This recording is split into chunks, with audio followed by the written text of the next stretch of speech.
नारद पुराण के अनुसार सोमवार व्रत में व्यक्ति को प्रातः स्नान करके शिव जी को जल और बेल पत्र चढ़ाना चाहिए तथा शिव गौरी की पूजा करनी चाहिए। शिव पूजन के बाद सोमवार व्रत कथा सुननी चाहिए। इसके बाद केवल एक समय ही भोजन करना चाहिए। साधारण रूप से सोमवार का व्रत दिन के तीसरे पहर तक होता है, मतलब शाम तक रखा जाता है। सोमवार व्रत 3 प्रकार का होता है: प्रति सोमवार व्रत, सौम्य प्रदोष व्रत और 16 सोमवार का व्रत। इन सभी व्रतों के लिए एक ही विधि होती है।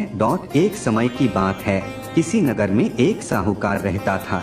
उसके घर में धन की कोई कमी नहीं थी, लेकिन उसकी कोई संतान नहीं थी। इस कारण वह बहुत दुखी था। पुत्र प्राप्ति के लिए वह प्रत्येक सोमवार व्रत रखता था और पूरी श्रद्धा के साथ शिव मंदिर जाकर भगवान शिव और पार्वती जी की पूजा करता था। उसकी भक्ति देखकर एक दिन मां पार्वती प्रसन्न हो गईं और भगवान शिव से उस साहूकार की मनोकामना पूर्ण करने का आग्रह किया। पार्वती जी की इच्छा सुनकर भगवान शिव ने कहा कि हे पार्वती, इस संसार में हर प्राणी को उसके कर्मों का फल मिलता है और जिसके भाग्य में जो हो उसे भोगना ही पड़ता है। लेकिन पार्वती जी ने साहूकार की भक्ति का मान रखने के लिए उसकी मनोकामना पूर्ण करने की इच्छा जताई। माता पार्वती के आग्रह पर शिवजी ने साहूकार को पुत्र प्राप्ति का वरदान तो दिया, लेकिन साथ ही यह भी कहा कि उसके बालक की आयु केवल 12 वर्ष होगी। माता पार्वती और भगवान शिव की बातचीत को साहूकार सुन रहा था।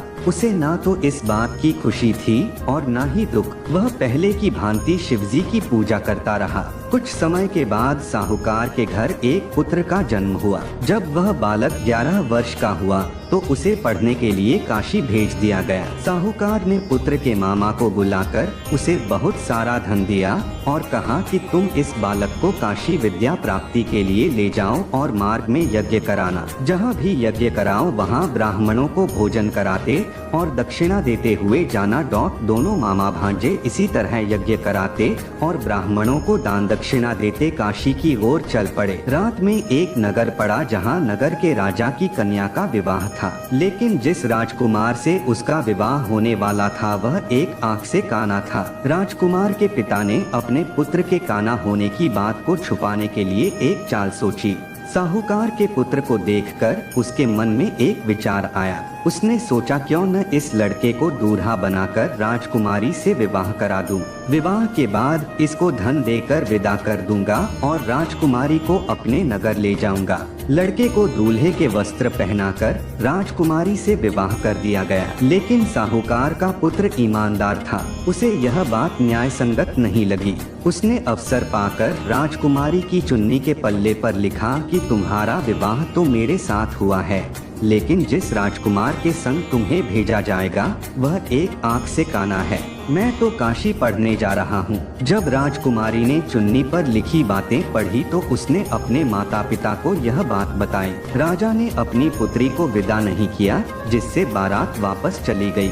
दूसरी ओर साहूकार का लड़का और उसका मामा काशी पहुँचे और वहाँ जाकर उन्होंने यज्ञ किया। जिस दिन लड़के की आयु 12 साल की हुई उसी दिन यज्ञ रखा गया। लड़के ने अपने मामा से कहा कि मेरी तबीयत कुछ ठीक नहीं है। मामा ने कहा कि तुम अंदर जाकर सो जाओ। शिवजी के वरदानुसार कुछ ही देर में उस बालक के प्राण निकल गए। मृत भांजे को देख उसके मामा ने विलाप शुरू किया। संयोगवश उसी समय शिवजी और माता पार्वती उधर से जा रहे थे। पार्वती ने भगवान से कहा, स्वामी, मुझे इसके रोने के स्वर सहन नहीं हो रहा। आप इस व्यक्ति के कष्ट को अवश्य दूर करें। जब शिवजी मृत बालक के समीप गए तो वह बोले कि यह उसी साहूकार का पुत्र है जिसे मैंने 12 वर्ष की आयु का वरदान दिया। अब इसकी आयु पूरी हो चुकी है। लेकिन मातृभाव से विभोर माता पार्वती ने कहा कि हे महादेव, आप इस बालक को और आयु देने की कृपा करें, अन्यथा इसके वियोग में इसके माता पिता भी तड़पट कर मर जाएंगे। माता पार्वती के आग्रह पर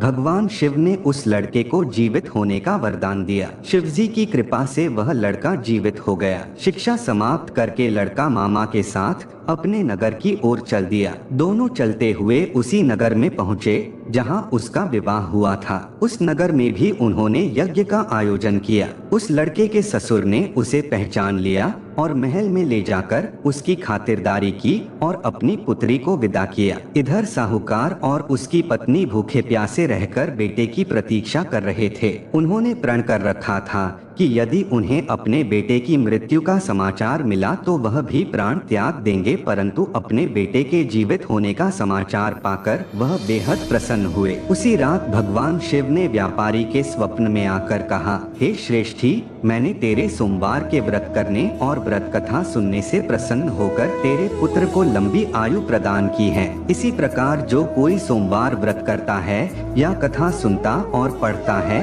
उसके सभी दुख दूर होते हैं और समस्त मनोकामनाएं पूर्ण होती हैं।